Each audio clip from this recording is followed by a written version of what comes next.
Hi, I'm sorry it's taken so long to get started. Not that you would know that, but we're about 20 minutes into class because Carter, Julia, and Leo cannot be quiet.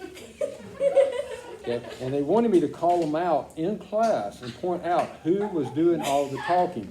So I did that. So I wanted you to understand what was going on. Okay? Okay. Did they have to write it? Yeah, later on, and I'm going to have a hidden message that you have to do to prove that you watched the video. So make sure you watch. And if you're not, uh-oh. All right, here we go. We're on page 68, fencing the homesteads, okay? This kind of gathers into or moves along with what we talked about yesterday about the Homestead Act and all that. So we've settled the land now, okay? It's been settled and all. But now imagine you settled on a farm in Kansas and you worked hard, your crops are thriving, you're pleased with yourself. Then a cowpuncher decides to drive his herd to market, and though you're not right on the Chisholm Trail, you're close enough to it. And then the herd stampedes and the longhorn tramples on your land. They go over all your crops. There's nothing left of a year's work. And maybe no farm, because with no outcrops to sell, you don't have any money to buy seed and everything you need for next year, okay? And that did happen sometimes, okay? Because think about it, these ranchers were used to wide open areas, right? And even though they didn't own the land, they had that trails that they were used to driving their cattle to market. Well, just because these people are settling it didn't mean anything to them. They were still going to take that trail and drive those cattle to market, okay? Because that was the most direct, safe route for them to take. Well, and all it took was, when we talked about how easy these things would stampede. So boom, if they, trample all over, taking down crops and things like that, it wouldn't take long for 300 head of cattle to do some serious damage, okay, to plants, okay? So that kind of thing did happen, and it's just one of the things that discouraged farming in the Plains State, okay? The early pioneers and the 49ers who went west during the gold rush kind of leapfrogged over the Midwest. They called it the Great American Desert. Okay, they didn't think the soil was any good. They didn't think they thought it was useless land. And it turns out, of course, Kansas has some of the most fertile land for agriculture in any state in the Union. Okay, so that was but people at first went over that. Okay, the region would become, of course, one of the best agriculture areas in the world has ever known. But they were right about one thing: it wasn't an easy place to be a farmer. Okay, there was hardly any trees and not enough water, and the soil was wonderfully rich.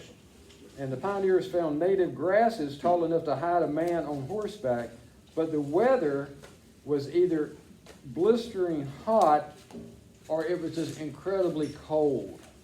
Okay, so it just went one extreme to the other. And of course, it's Tornado Alley. So even way back then, they were getting hit with tornadoes on a regular basis during the spring and summer months. Okay. Besides that, there would be invasion of grasshoppers that ate the crops, droughts that dried them up, and a loneliness on the open plains that would just drive some people absolutely insane to be out there by themselves for long periods of time. Okay? Now, none of that seemed to matter. The dream of many Americans was to have a farm, and land to the east was already spoken for. So even with the problems, those vast plains looked inviting to people who wanted land of their own. Okay? So wind blew much of the time, which meant that windmills could be used to pump water from deep wells. Okay? And that water made irrigation possible. But they did have to dig a little deeper than you would normal. Okay? Around here, you can hit water. I know on the farm I grew up on up in Yadkin County. Our well is on the other side of Winston. It's on out there a little ways. But the well was probably 25, 30 foot deep. And we hit water, and it was, we had what, it supplied us with water to this day, that well, okay? So that's a rich underwater spring there somewhere. And we had the old well house built up on it, and you had the crank, you know, the pulley, basically the pulley system with a rope and a bucket, and that's how you got your water. We dropped the bucket down, and it would go under, and you crank it back up, and that's what you used to cook, bathe, drink, all that came out of that well. Yep. It's like, how does a well really work? So you like dig down and then water comes in, but would Yeah, it be you dirty? hit water. You hit it cleans itself up. When you first hit it, it is muddy, but it cleans itself up as the underground spring starts to flow through. It cleans it up. Oh, that's cool. Alright, so Yeah, I it's guess really still pretty good. clean water. Now, the way they had to do it here, though, they had to go deeper than Yeah. that in order to hit. So they It's would not take dry. pipe, and they would drive pipe down, and they would put another pipe on top, and they'd drive it down until they hit water, and then water would come up, and it would, of course, when the water flushed up, it would clean the dirt and all that stuff out of. Imagine how good The that would pipes. feel after a hot day. So, I okay. jumped on the well. In 1862, which was during the Civil War, Congress passed a bill called the Homestead Act. Now, the book says $10 to file an application. Our reading yesterday said $18. I have no idea if either one of those is correct, but I do know they did have to pay an application fee in order to file for the land, to try to get the land. Okay? And they could get up to 160 acres, and that included women. As soon as the Civil War was over, a lot of people headed west to get land and become farmers. Some estimate that it was close to 250,000 widows and single women were among those who became homesteaders. That's So, why all the men went my west. guess, well, that probably had a lot to do with it, truthfully. Probably had a lot to do with it. Yeah. Many homesteaders and immigrants right off the boat. Some Western settlements became all German or all Danish or all Swedish or Norwegian. Many immigrants tried to hang on to their original culture, okay? And food was one way to do that. Okay? So Greek, Polish, German, or Italian food was often found in some surprising places, because you go out in the middle of nowhere, Kansas in the 1860s, 1880s, They go get you a and taco. find authentic German food would be a little weird, wouldn't it? Finding German food like anywhere. They is probably had kinda taco, weird, though. Well, you can now, but back in those days you didn't. You didn't have restaurants on every corner selling all kinds of cuisine. Okay, everybody ate at home. You see the little picture there up on page 68. That was a little shack that the guy had built. Okay, and they entertaining themselves. They had a piano and a guitar. On 69, they're feeding the chickens.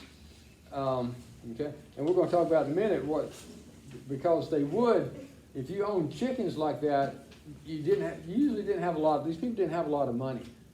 So what they would do is they would take eggs into maybe the general store in a nearby town, and they would bargain with people, and they would get maybe flour and sugar in exchange for X amount of eggs and things like that. So it was a trading. They were trading goods for other goods. And then the store owner, of course, could sell the eggs, because not everybody had chickens. Okay? Yes?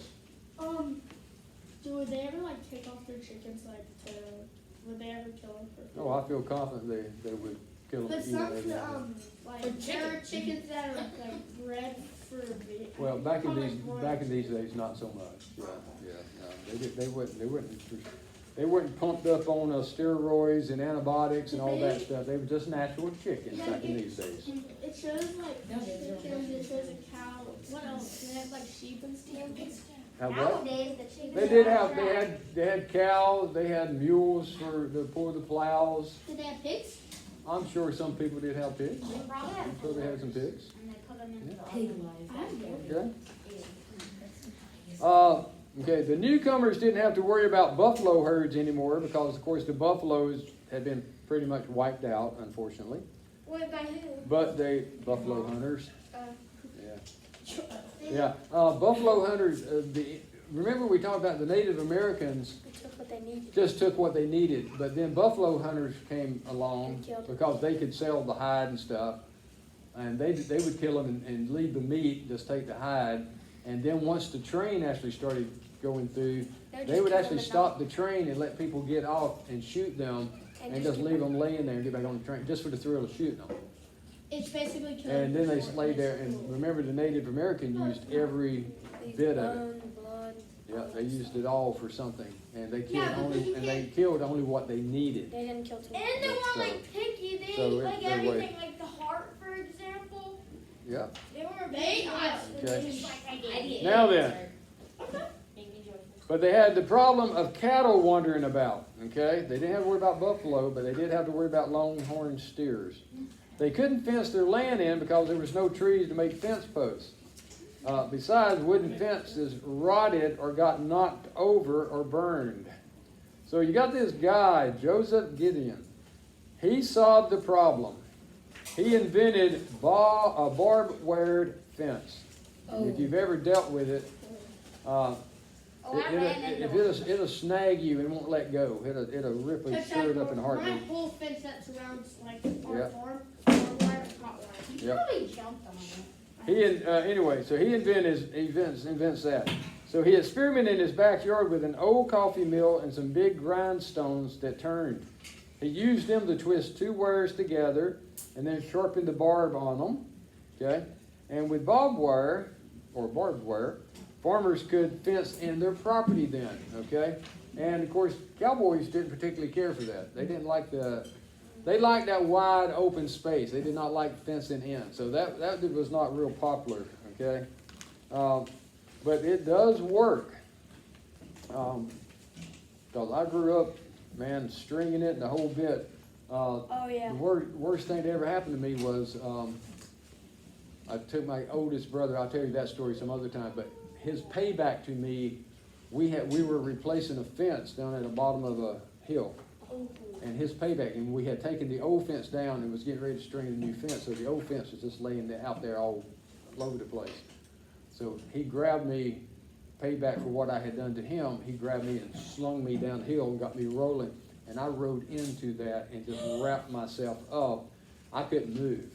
My grandfather had to come out and actually cut me out of the wire. What happened to your brother? Every time you moved, it got you more. All right, now, the cowboys had a problem with those fences got in the way with their herds.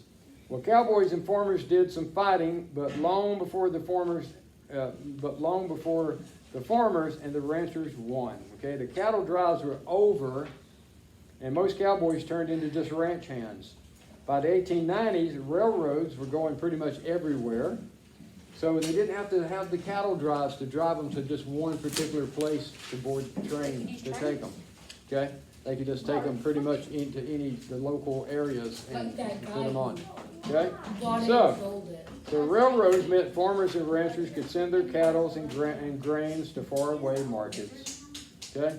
So a new kind of agriculture developed on the plains. The early American farms had been self-sufficient. The farmers took care of most of their own needs. Farm families raised cows, hogs, and chickens, grew wheat and vegetables, killed game, caught fish, built their own homes, made their own furniture and clothes. They didn't have much money, and they would bargain for a few things they needed. Okay? And that's what we're talking about with the eggs or something of that nature. Self-sufficient farming wasn't suited to the plains area or to the times. In the 19th century, agriculture became a big business, and many farmers became specialists who grew only one or two crops.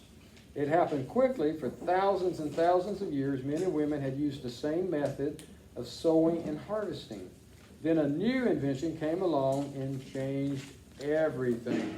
Anybody know what that new invention might have been? Or no, that was already. Actually, it was the steel blade plow. A guy named John Deere Oh, exactly. invented it. Yeah. Who's the Okay. Hold up. He invents a steel blade plow that will help cut through this soil that is virtually, dry and hard. Once you got it turned, it was good soil to grow stuff, but you had to get it turned. Okay? So he come up with that, and it worked great. But it also leads to other problems in the 3. But that's where the John Deere Okay, and we'll tractor talk about that comes from. later. No, I didn't. Enjoy. John Deere